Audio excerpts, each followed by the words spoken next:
अस्सलामु अलैकुम वरहमतुल्लाहि वबरकातुहू।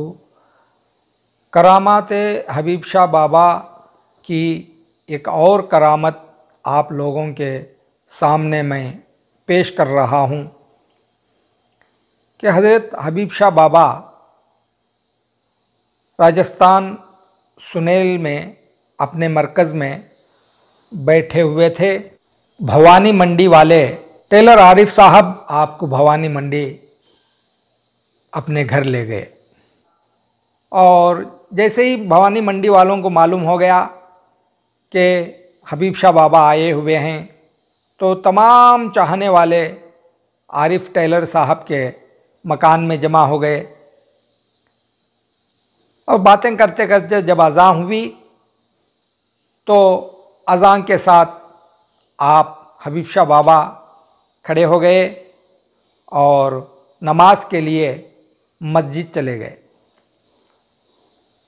नमाज के बाद तमाम लोगों से मुलाकात हुई। इस मुलाकात में हाफिज़ साहब यानी हाफिज़ वली मोहम्मद साहब भी आपसे मुलाकात किए, क्योंकि हाफिज़ वली मोहम्मद साहब भवानी मंडी में कई सालों से हज़रत हबीब शाह बाबा के करामात को सुन रहे थे, मगर कभी उनसे मुलाकात नहीं हुई थी, मुलाकात का इत्तेफाक भी नहीं हुआ था। आज इस मस्जिद में नमाज के दौरान आपकी मुलाकात हो गई और आप उनके पीछे पीछे आरिफ साहब के घर आ गए।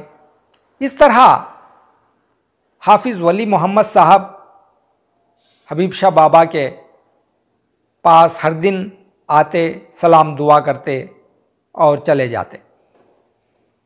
एक दिन इत्तेफाक से हाफिज़ वली मोहम्मद साहब हज़रत हबीब शाह बाबा के पास आए। हज़रत हबीब शाह बाबा अकेले बैठे हुए थे। मौके को गनीमत जानकर हाफिज़ वली मोहम्मद साहब अपनी कहानी, अपनी परेशानी, मुसीबत हज़रत हबीब शाह बाबा से कहने लगे कि बाबा साहब, मैं एक मुसीबत में फंस चुका हूँ, एक परेशानी मुझे आ लगी है कि मैं अकेला हूँ, मुझ में इतनी ताकत नहीं है, मैं तो एक हाफिज़ हूँ, बस इमामत कर लेता हूँ और बच्चों को कुरान सिखाया करता हूँ, इसके सिवा मेरे पास और कुछ भी नहीं है।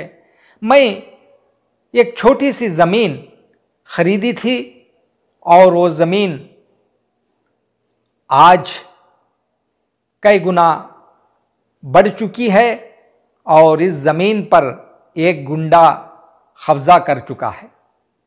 क़ानूनी तरीक़े से भी मैंने उसको छुड़ाने की कोशिश की, मगर मुझसे वो ताकतवर है, पैसे में भी, इंसानी ताकत में भी और असर और रसूख भी वो रखता है। इसलिए मैं उसके सामने हार चुका हूँ। मेरी ज़मीन पर वो काबिज़ हो चुका है, मुझे वो नहीं दे रहा है। आप ही एक ऐसी शख्सियत हैं, आप ही मेरी इस ज़मीन को दिला सकते हैं। तो हज़रत हबीब शाह बाबा इनकी बात सुन कर के, क्योंकि वो कुरान के हाफिज़ थे और इमामत भी करते थे, हज़रत हबीब शाह बाबा उन पर रहम खा करके कहा कि तुम कल एक मिसवाक की लकड़ी मुझे ला करके देना। हाफिज़ वली मोहम्मद साहब उस दिन चले गए। दूसरे दिन मिसवाक की एक लकड़ी लेकर के हज़रत हबीब शाह बाबा के पास बहुत सारे मुरीदीन बैठे थे।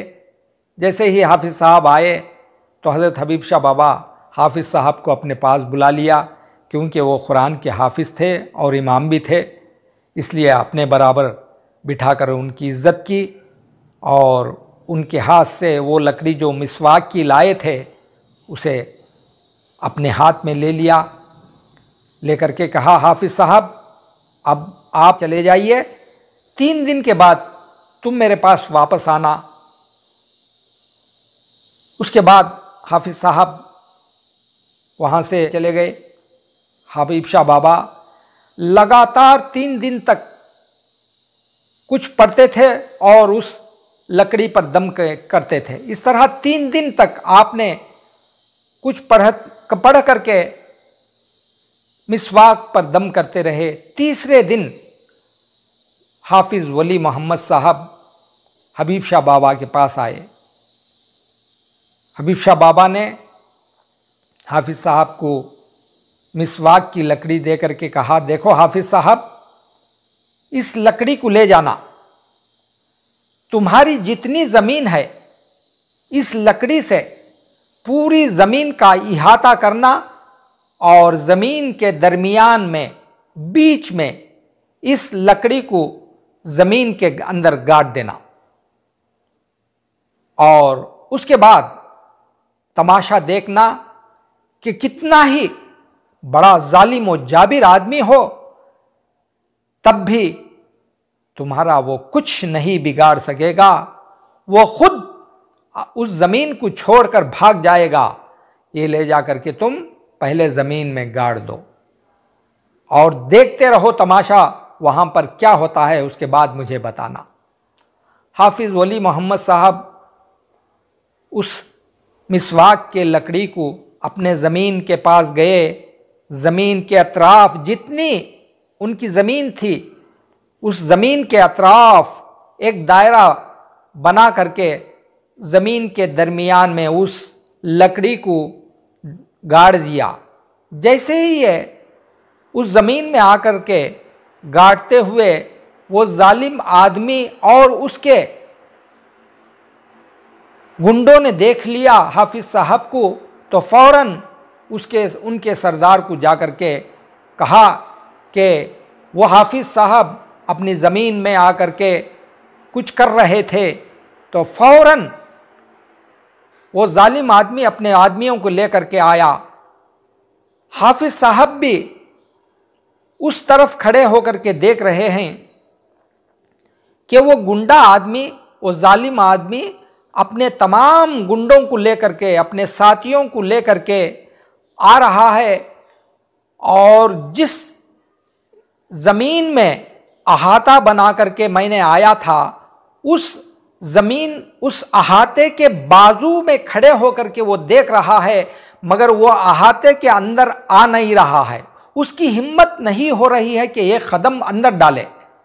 और इस तरह वो वहाँ पर कम से कम 1 घंटा पूरा चक्कर लगा करके वो चले गए।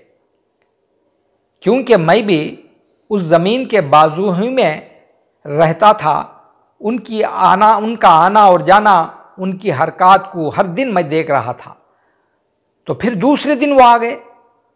दूसरे दिन अपने साथियों के साथ आकर के देखे और उस अहाते के बाहर ही खड़े होकर के वो देखते और वापस चले जाते। इस तरह वो हर दिन उस ज़मीन के पास आते और चले जाते। सिर्फ जो है आकर के 5 या 6 मिनट तक देखते और वापस चले जाते।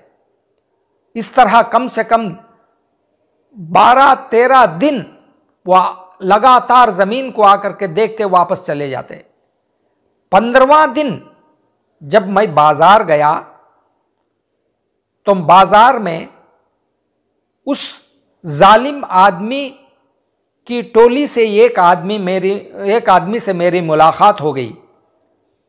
तो वो आदमी मुझे किनारे ले जाकर के आहिस्तगी से कहने लगा कि हाफिज़ साहब, तुमने ऐसा क्या किया है कि हम जब ज़मीन के पास आते हैं तो तुम्हारे ज़मीन के अतराफ़ में जालिम, हमसे ज़्यादा ताकतवर, हमसे ज़्यादा जालिम लोग तुम्हारे ज़मीन की हिफाजत कर रहे हैं।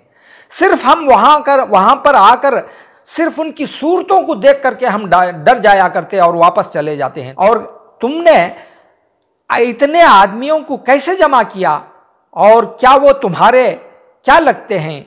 क्या रिश्तेदार हैं या तुम्हारे दोस्त हैं या कौन से आदमी, कौन हैं जो तुम्हारी ज़मीन की वो हिफाजत करते हैं? हम उस ज़मीन के पास आते ही उनकी सूरतों को देख करके हमें डर लग जाता है, हम और वापस चले जाते हैं।